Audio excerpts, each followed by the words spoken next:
What should people do if they're asked to do roadside tests? They should always refuse them. Never take them. Always say, "Your officer, I do not consent to these tests." But people can pass the tests, right? No, not really. These tests are designed for failure. Most people can't do these tests on their best day.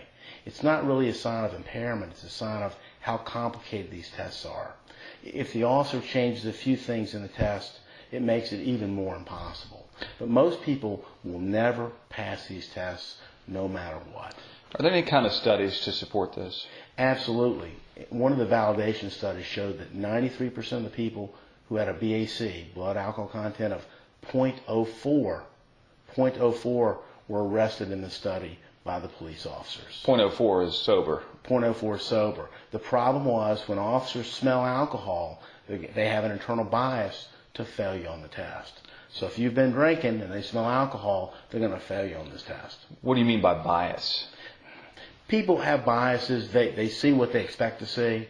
And if you smell alcohol on somebody and you've had some reason for stopping them, you're going to have a bias to believe they're impaired by alcohol. So when they make small, I don't want to say errors, but when they make small mistakes on your test, you decide they must have failed. Well, can't you take the test if you haven't been drinking? You sure can take it, but like I said, you're probably going to fail it. These tests are very, very difficult.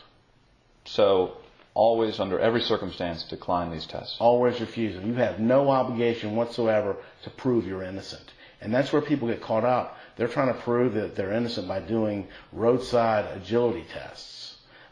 That doesn't prove anything. You shouldn't do them. Just say no.